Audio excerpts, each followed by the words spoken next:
senhores professores, o meu nome é Adelino Leite Moreira, sou professor catedrático na Faculdade de Medicina do Porto, onde ensino cirurgia e fisiologia e dedico-me especialmente às doenças cardiovasculares. Em termos clínicos, sou cirurgião cardiotorácico no Hospital de São João e no Hospital da CUF, quer do Porto, quer de Coimbra. Hoje vamos então falar do sistema cardiovascular. É um sistema essencial porque é o sistema cardiovascular que garante, por um lado, o fornecimento de sangue com alimentos e oxigênio a todos os órgãos do corpo e é simultaneamente responsável pela remoção de detritos. Simultaneamente, através de uma circulação paralela que iremos falar a seguir, é também o responsável pela oxigenação do sangue. Nesta apresentação, que prevê fazermos uma atualização sobre este sistema, vamos então abordar as dimensões, a forma e localização do coração, a anatomia interna e externa do coração, a atividade elétrica e mecânica do coração, o ciclo cardíaco, incluindo a sístole, a diástole e os sons cardíacos, e vamos falar destes conceitos. Vamos falar da regulação da função cardíaca, da circulação do sangue, quer a circulação sistémica, quer pulmonar.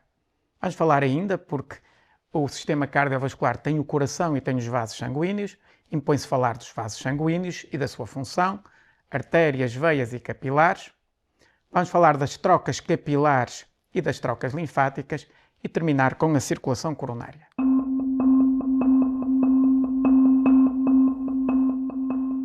Em relação, então, às dimensões, forma e localização do coração, de uma maneira muito grosseira, podemos dizer que, e é habitualmente assim que é associado, a dimensão do coração assemelha-se à de uma mão fechada, à de um punho. Está localizada no interior da caixa torácica, que aqui vemos, que é uma estrutura rígida, que tem nas suas paredes costelas e os respectivos músculos e tecidos mais superficiais às costelas, e no seu interior tem então os órgãos intratorácicos, dos quais importa destacar os pulmões. Entre os pulmões temos o coração e os grandes vasos, e temos depois também outras estruturas, nomeadamente a traqueia, o esófago, outros órgãos do mediastino, como por exemplo o timo. E sendo esta uma estrutura rígida, é fácil compreendermos que se tivermos uma alteração numa destas estruturas, nomeadamente por de repente acumulação de líquido ou crescimento de um tumor dentro da cavidade torácica, como esta estrutura é rígida, isso vai ter um impacto nas estruturas adjacentes, nomeadamente no próprio coração. Temos então, em relação à anatomia externa do coração, aqui este diapositivo que vos mostra à esquerda a anatomia externa. Podem ver que, e olhando, percebe-se desde logo que a estrutura do coração é uma estrutura eminentemente muscular. O coração é uma bomba muscular que tem 4 cavidades que são mais facilmente apreciáveis na figura do lado direito do coração. Temos cavidades direitas, cavidades esquerdas. Nas cavidades direitas temos sangue venoso, portanto sangue desprovido de oxigênio. Nas cavidades esquerdas temos sangue arterial. À entrada e à saída das principais cavidades do coração, que são os ventrículos, nós temos válvulas. Uma válvula, para funcionar adequadamente, deve abrir para deixar passar o sangue e fechar para evitar que ele retorne, que circule no sentido contrário à sua circulação natural. Portanto, o encerramento das válvulas ajuda e garante a circulação do sangue no seu sentido normal. Portanto, voltando, estas 4 cavidades são as aurículas, que são as que vêm ali mais na parte superior. Portanto, anatomicamente, normalmente estão localizadas mais superiormente e posteriormente. E são cavidades em que a pressão do sangue é mais baixa. Elas recebem o sangue das veias. À direita recebem o sangue das veias cavas, superior e inferior, e também do sangue que retorna do coração, através do seio coronário. À esquerda recebem o sangue que vem pelas veias pulmonares. O sangue que chega, então, do resto do corpo, vem pelas veias cavas, chega à aurícula direita, da aurícula direita passa através da válvula tricúspide, que vem ali na figura do lado direito, naquele caso concreto, bem à esquerda de quem observa, mas é à direita do coração, vem a válvula tricúspide, que se abre para permitir passar sangue da aurícula direita para o ventrículo direito, depois o ventrículo direito contrai, a válvula tricúspide fecha e o sangue é injetado para a artéria pulmonar. A artéria pulmonar leva sangue até aos pulmões, nos pulmões este sangue é oxigenado e regressa através das veias pulmonares até a aurícula esquerda. A aurícula esquerda é de novo uma cavidade de baixas pressões, o sangue passa da aurícula esquerda para o ventrículo esquerdo através da outra válvula, que é a válvula mitral. A válvula tricúspide e a válvula mitral, por estarem entre as aurículas e os ventrículos, são denominadas de válvulas auriculoventriculares. A válvula mitral, então, abre para o ventrículo esquerdo encher. Quando o ventrículo esquerdo se contrai, a válvula mitral fecha e o sangue é injetado para a aorta. Entre o ventrículo direito e a artéria pulmonar, nós temos também uma válvula, que é a válvula pulmonar. Entre o ventrículo esquerdo e a artéria aorta, temos uma outra válvula, que é chamada a válvula aórtica. Estas válvulas têm 3 sigmoideias, que são as sigmoideias da válvula pulmonar e as sigmoideias da válvula aórtica. É engraçado que, devido à presença destas 3 sigmoideias, quando nós vemos qualquer uma destas válvulas em corte transversal, temos uma imagem que se assemelha à estrela de um Mercedes. Portanto, sem saberem, têm 2 estrelas de Mercedes dentro de vocês. Aqui um pequeno parênteses, às vezes a válvula aórtica, em vez de ter 3 cúspides, tem 2 cúspides. Cerca de 2% da população tem válvulas aórticas só com 2 cúspides.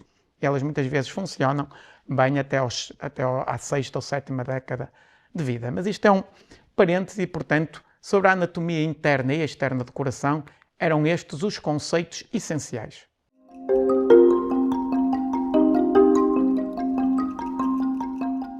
Como vos disse, o coração é uma bomba, é um motor muscular.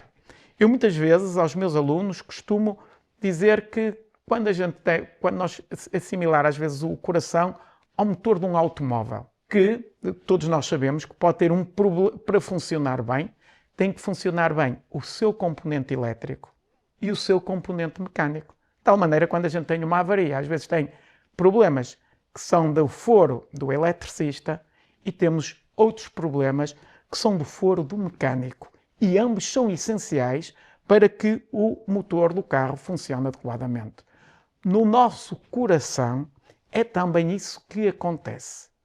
Tudo começa com um estímulo elétrico que se origina naquele nó sinusal que vem ali no canto superior esquerdo da aurícula direita. Esse nó está ali na aurícula direita junto à desembocadura da veia cava superior.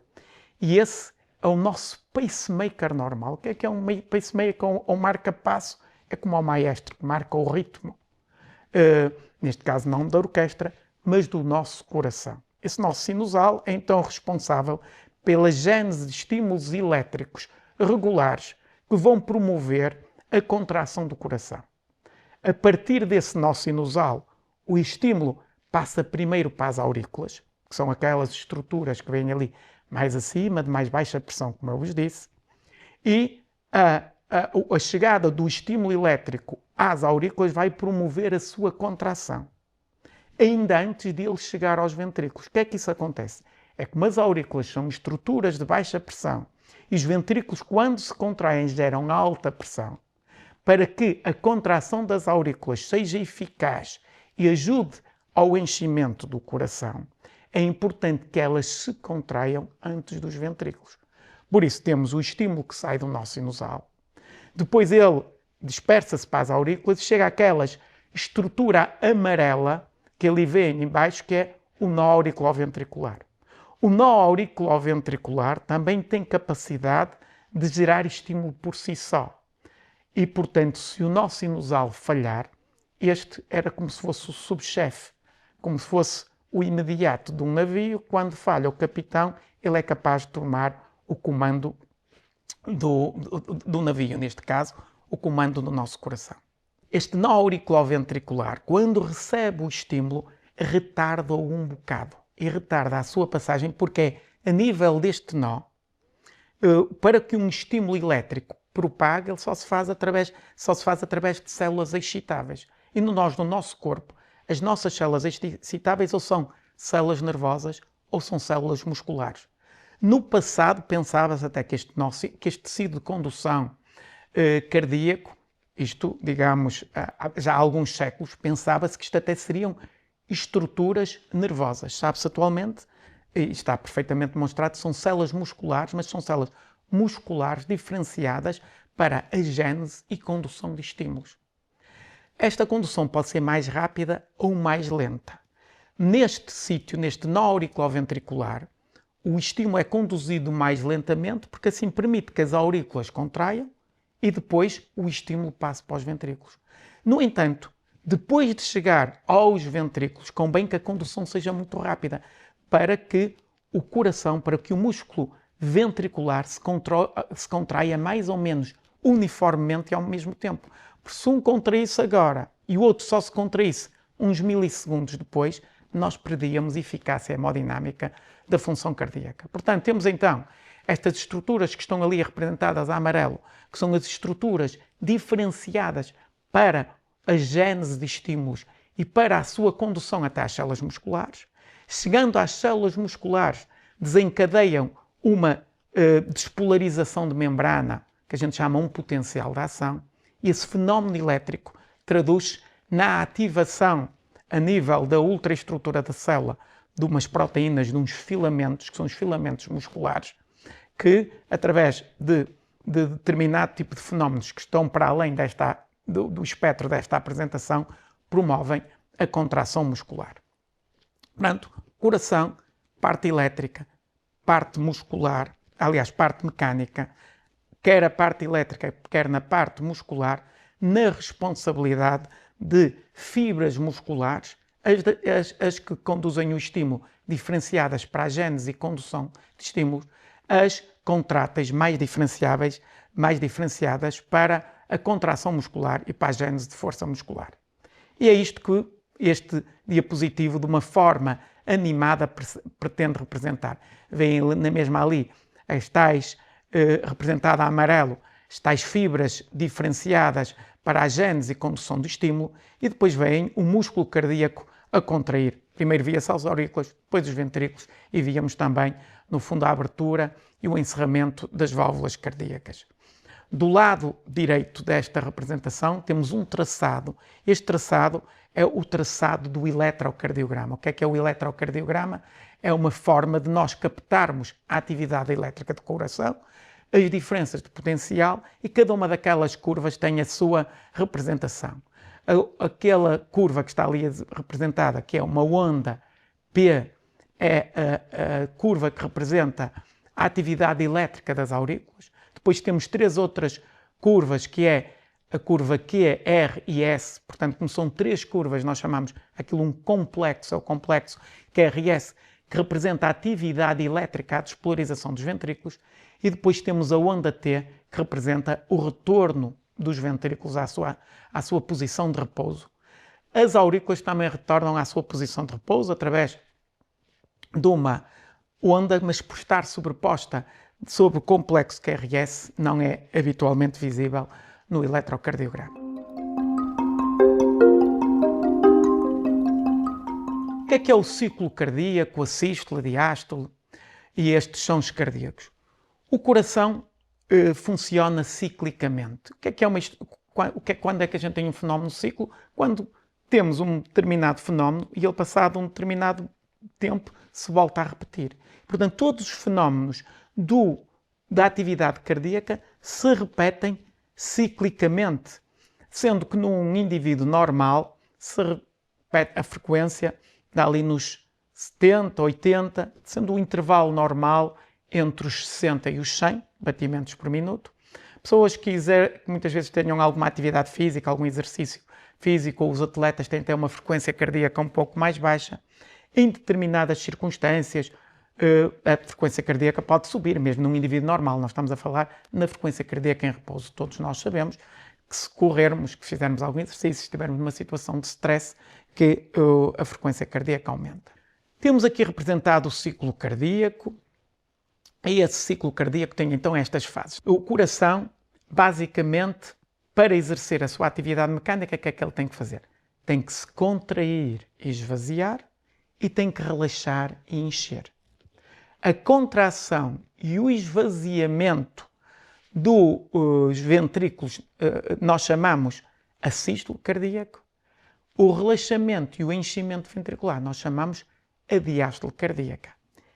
Nós temos representada ali do lado esquerdo curvas de pressão intracavitária. Temos mais embaixo a pressão auricular, temos mais em cima representado a vermelho a curva de pressão aórtica, porque neste caso estamos a mostrar as pressões intracavitárias do lado esquerdo do coração. Do lado direito é tudo muito semelhante, apenas as pressões têm valores menores. Enquanto a pressão sistólica do ventrículo esquerdo anda ali entre os 100 e os 120 milímetros de mercúrio, à direita essa pressão é menor. É cerca de 5 a 6 vezes menor, anda ali pelos 20, 20 e tal milímetros de mercúrio, a pressão de pico sistólica. Portanto, temos a pressão aórtica a vermelho, a pressão na aurícula mais embaixo a laranja. Reparem, o coração vai ter que fazer muitas vezes muitas vezes quando a gente tem que transportar água de um ponto mais baixo para um ponto mais alto. Tem que desenvolver força e pressão, neste caso para que o sangue consiga ultrapassar pressões que são mais elevadas, que são as pressões que tem na aorta. Portanto, por isso é que o coração tem que relaxar para encher, porque o músculo relaxa. Quando o músculo relaxa, as pressões dentro do ventrículo ficam baixas. De seguida, o coração contrai. Quando se começa a contrair, a pressão torna-se superior à pressão nas aurículas. Isso leva ao encerramento das válvulas auriculoventriculares. Como disse, tricúspide do lado direito, mitral do lado esquerdo. Depois a pressão continua a subir e, em determinada altura, ultrapassa a pressão nos grandes vasos. Artéria pulmonar do lado direito, aorta do lado esquerdo. Quando a pressão ultrapassa a pressão nos grandes vasos, as válvulas aórtica do lado esquerdo, pulmonar do lado direito, abrem-se e o sangue é injetado para os grandes vasos. A injeção prossegue durante a fase de injeção e, a determinada altura, inicia-se novo relaxamento. Quando o músculo começa a relaxar, as pressões baixam. Quando as pressões descem abaixo da pressão na aorta ou da pressão na artéria pulmonar, as válvulas correspondentes encerram. A pressão continua a descer. A dada altura, a pressão fica inferior à pressão nas aurículas e quando a pressão no ventrículo é inferior à pressão nas aurículas, as válvulas auriculoventriculares abrem, seja a mitral, seja a tricúspide, e dá-se início a novo período de enchimento ventricular. Portanto, em súmula, temos então a sístole, contração e esvaziamento, a diástole, relaxamento e enchimento, e são estas as fases do ciclo cardíaco. Quando temos a sístole com injeção, nós temos em injeção de sangue para os grandes vasos.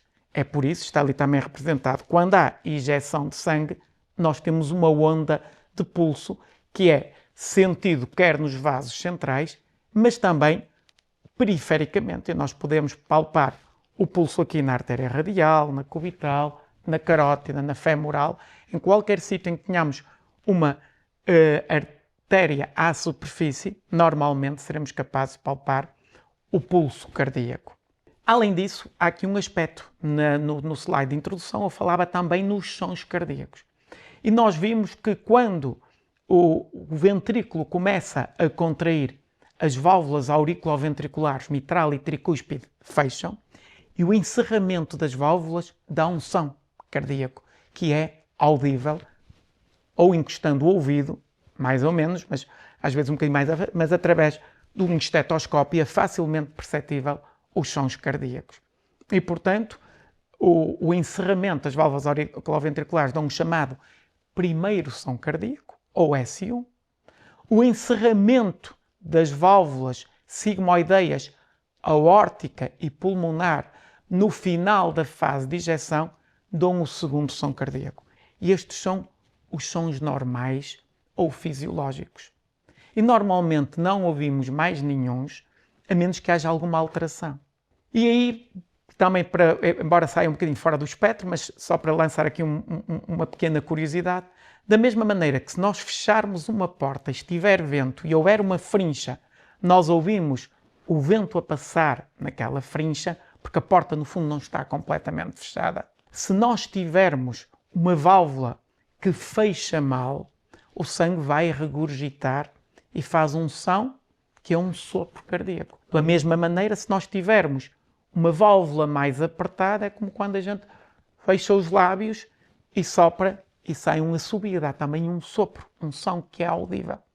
As características desse som dependem, e a sua localização, dependem da válvula afetada, dependem da gravidade da lesão, mas, portanto, presença de sopros cardíacos normalmente traduzem uma perturbação numa das válvulas cardíacas. E a gente consegue identificá-los conforme a localização, se o sopro é na sístole, se é na diástole, e depois pelas características desse sopro.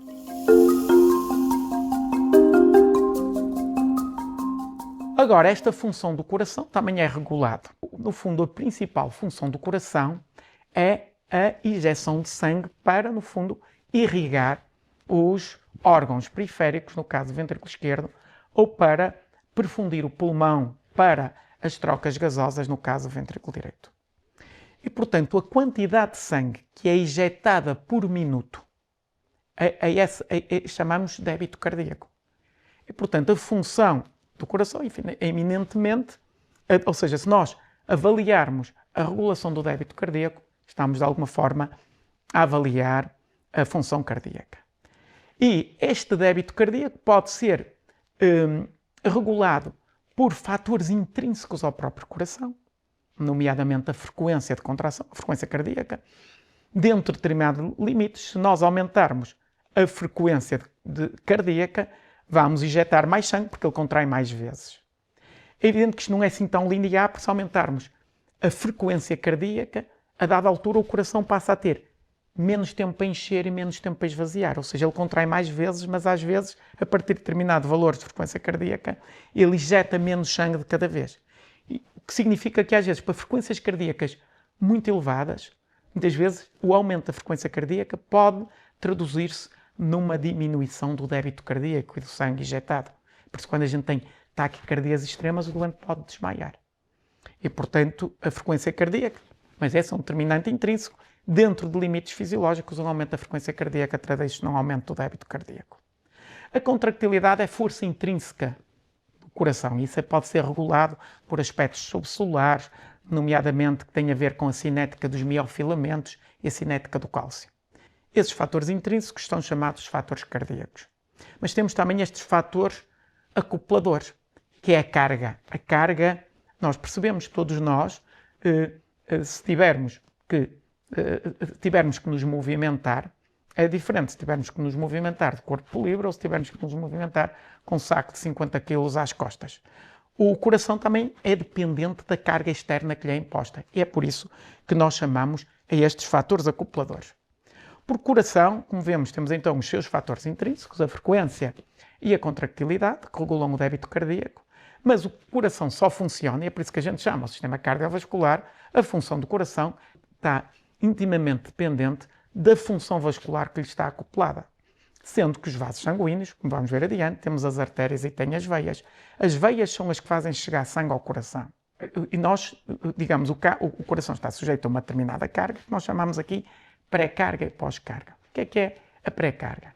A pré-carga é a carga que o coração está sujeito antes de se começar a contrair. Portanto, é intimamente dependente do sangue que lhe chega pelas veias, do retorno venoso. Portanto, nós sabemos, e uma das leis fundamentais do coração, digamos já descrita desde o fim do século XIX, início do século XX, aliás é chamada lei fundamental do coração, ou lei de Frank-Starling, que na prática tem a ver com o efeito da pré-carga e que estes investigadores observaram na altura é que quanto mais sangue chegasse ao coração, mais sangue ele injetava. E, portanto, a pré-carga, o sangue que o coração acomoda no final da diástole, vai ser um determinante muito importante do débito cardíaco. Por outro lado, como vimos, o coração vai ter que injetar para os grandes vasos. Demos ali um exemplo que normalmente a pressão sistólica anda ali entre os 100 e os 120 mm de mercúrio. Mas se nós fizermos um exercício, isso sobe. Também todos nós sabemos que existem pessoas hipertensas que têm as pressões, em vez de serem 120, são 140 ou 150 mm de mercúrio. Portanto, tem uma pós-carga mais aumentada. Esse coração vai ter que vencer um obstáculo maior para injetar sangue para a circulação. O que é que acontece ao um músculo nosso se nós começarmos a pegar em pesos? Ele desenvolve-se, fica hipertrofiado. É a base que muitas vezes fazem até os culturistas para desenvolver a sua massa muscular. O nosso coração, se estiver sujeito a uma carga maior, também fica mais espesso.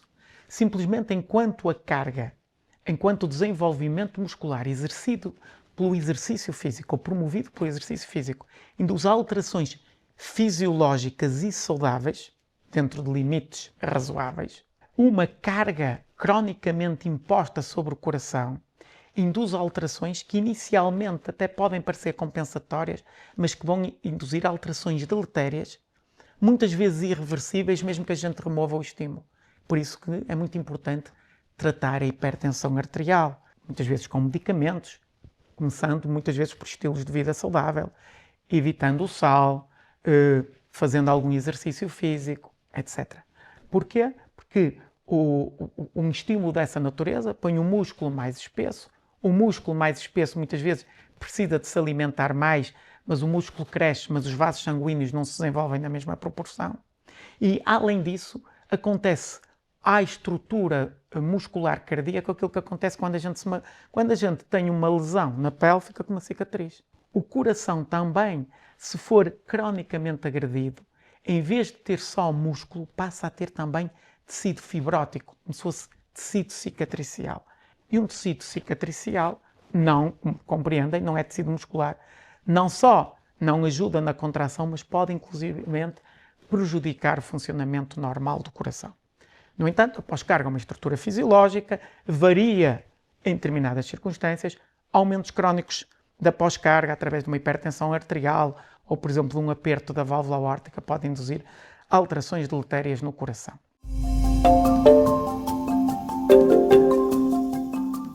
Vamos agora então, no fundo já se deriva do que já se infere do que fui dizendo anteriormente, nós temos dois tipos de circulação em série, que são a circulação sistémica pulmonares.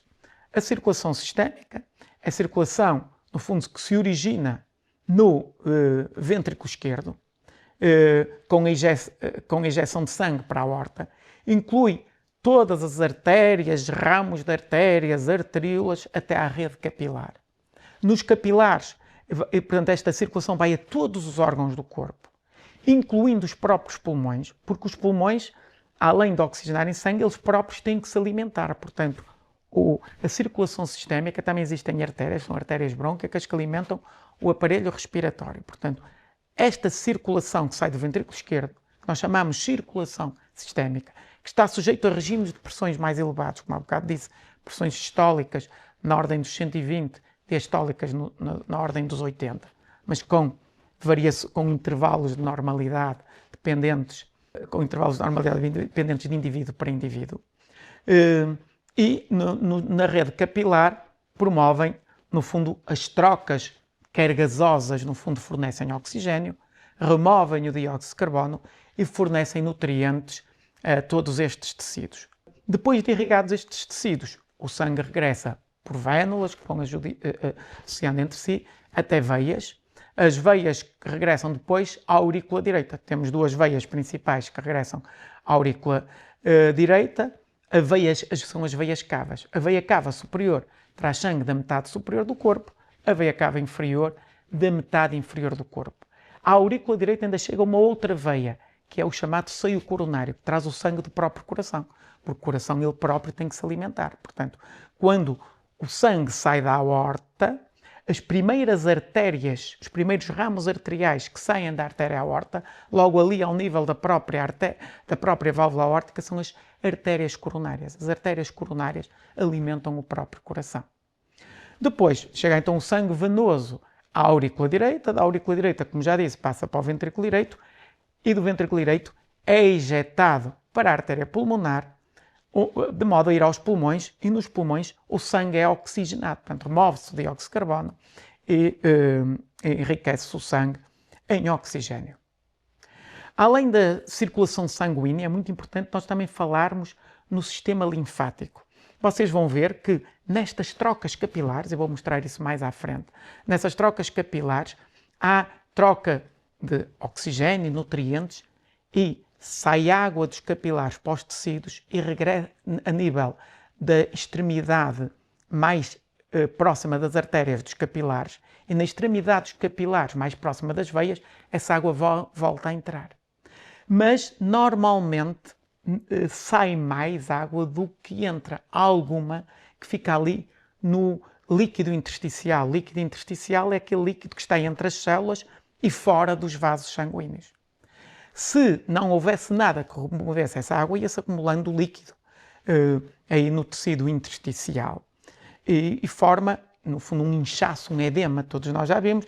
Aliás, se estivermos de pé muito tempo, sem nos mexermos, como eu estou agora aqui neste momento, posso começar a ficar com os pés mais pesados, mais inchados. Todos nós temos a noção que se andarmos, se formos a um espetáculo, estivermos, no fim disso sentimos os pés pesados, mais cansados, embora não tenhamos estado a fazer exercício, precisamente porque há algum extravasamento. A pessoa normal, este extravasamento é menor, mas se houver uma alteração na função das veias, ou se houver outra perturbação, esse edema pode ser maior.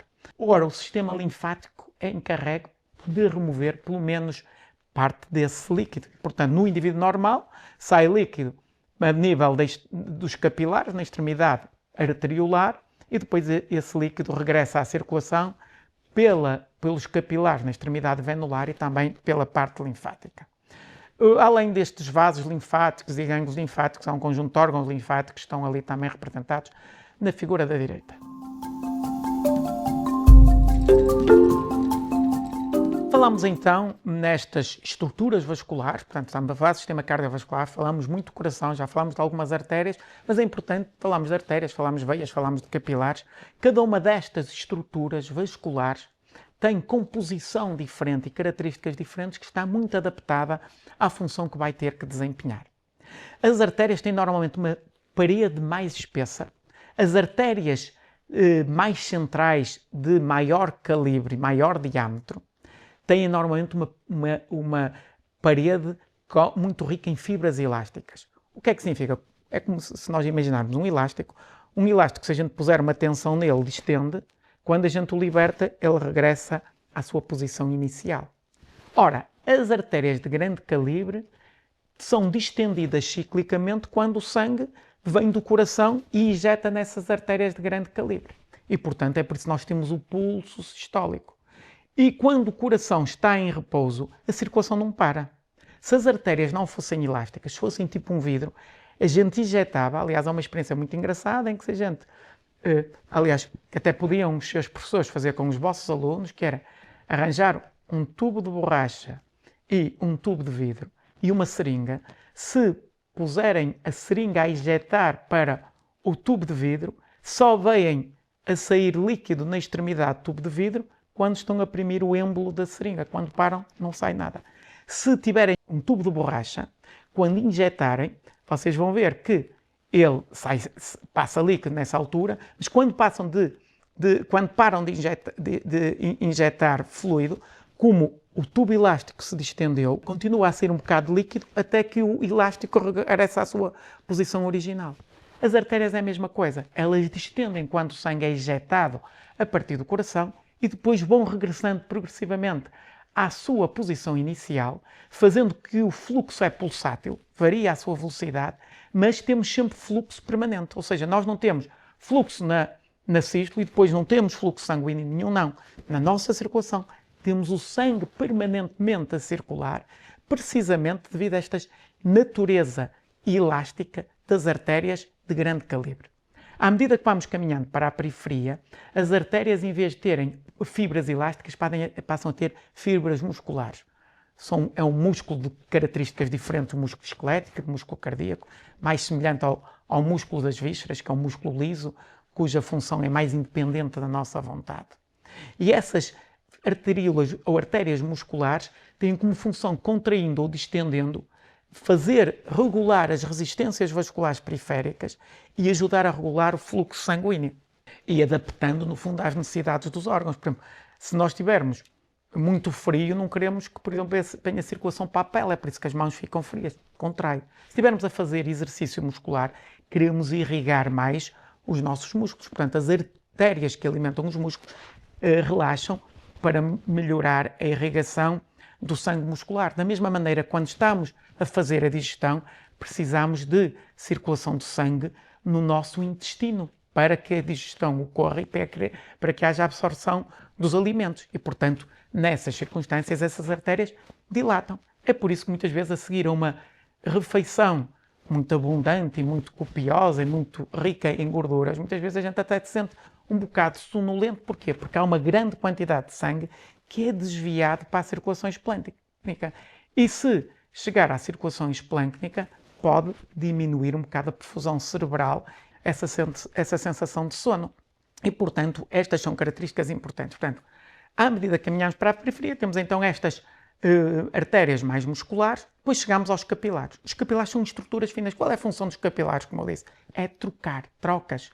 Para que haja trocas por difusão, a difusão é tanto mais eficaz quanto mais fina for a superfície que tem que ser atravessada. Portanto, os capilares muitas vezes têm apenas uma única camada de células, precisamente porque estão diferenciadas para essas trocas de líquidos e de substâncias a nível dos tecidos.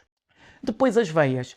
As veias, à partida, são estruturas de baixa pressão e que fazem com que o sangue regresse ao coração. É isso que temos representado. Depois, as variações e as curvas e as pressões relativas em cada um destes territórios estão representados naquele gráfico, no lado direito do diapositivo. Uma das questões que eu disse, e que muitas vezes não pensamos nisso, e eu que estou aqui parado, é evidente, as pressões nas veias são normalmente baixas. Isto se o indivíduo estiver deitado, e vocês veem ali, na figura mais da esquerda, e no indivíduo que está deitado, reparem que as pressões venosas são baixas, andam ali entre os 2 e os 6 milímetros de mercúrio. Portanto, quando o indivíduo está deitado, não há grande dificuldade em que o sangue regresse ao coração. Quando o indivíduo está de pé, o sangue da parte superior da cabeça regressa facilmente ao coração. Mas reparem que, dependendo da altura do indivíduo, quando está de pé, eu aqui de pé, se calhar chego a ter pressões nas minhas veias na ordem dos 90 milímetros de mercúrio. E, portanto, como é que eu consigo contrariar isto, que há uma coluna de líquido entre os meus pés e o meu coração? Como é que o sangue regressa das veias dos membros inferiores para o coração? Consegue regressar porque nas veias nós temos, principalmente nas veias da metade inferior do corpo, nós temos estas válvulas venosas. E é isso que nós temos representado ali na figura do lado direito do diapositivo. Estas válvulas, quando há alguma coisa que propulsiona o sangue, abrem, e depois, se o sangue quiser voltar para trás, ele fecha.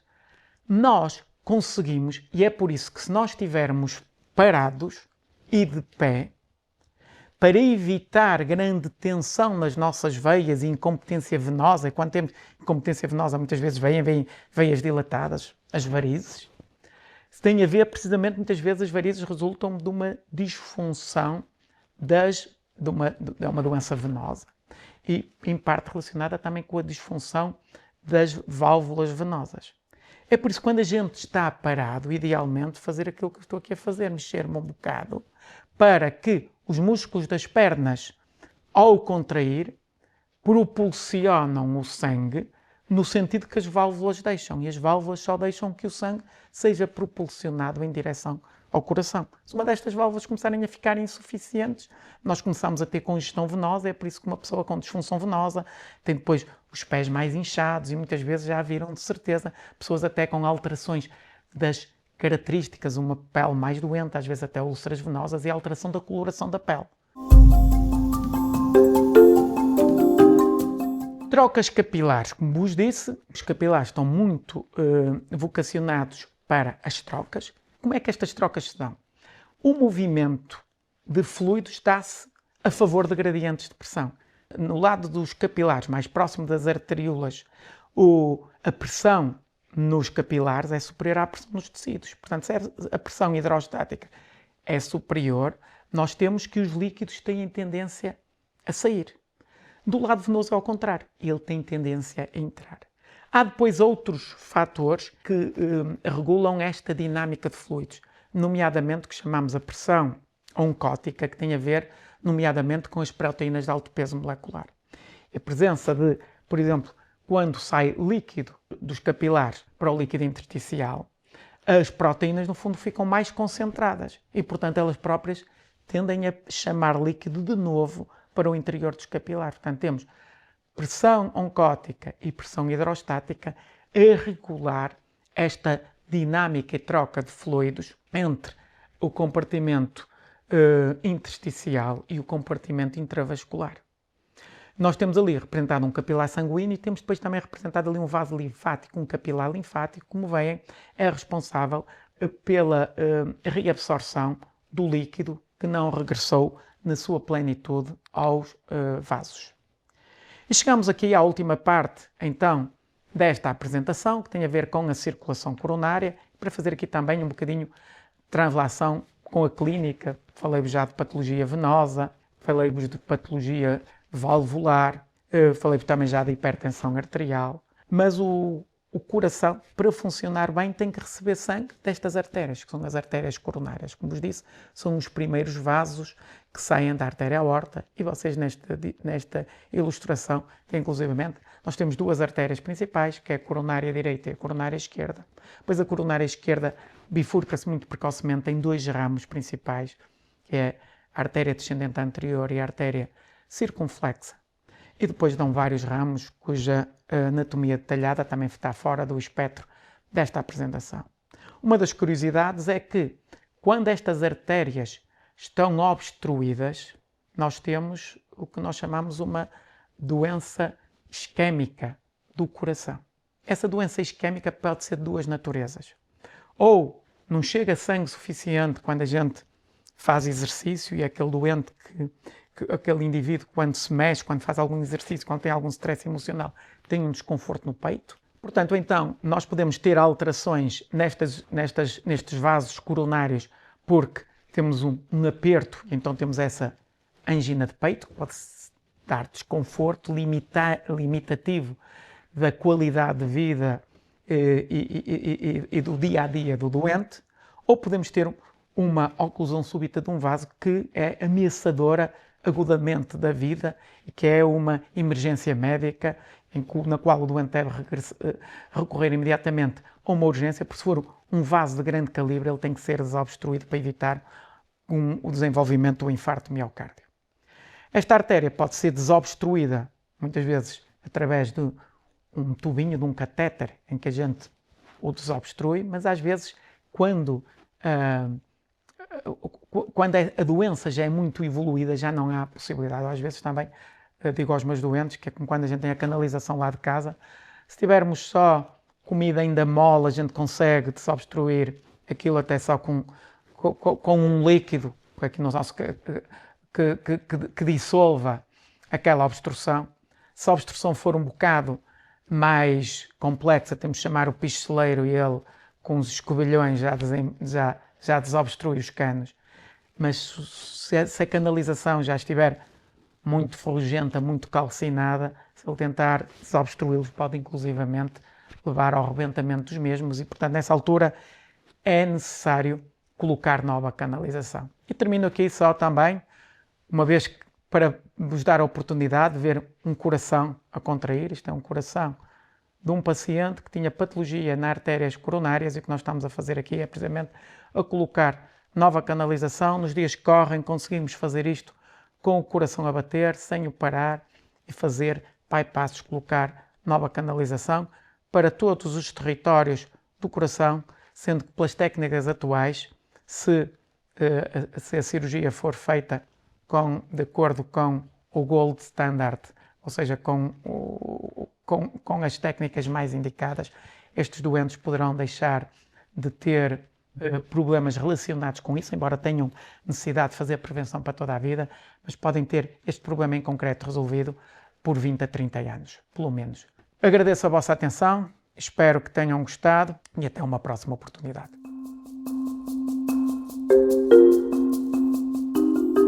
Lei Educação, um ponto de encontro.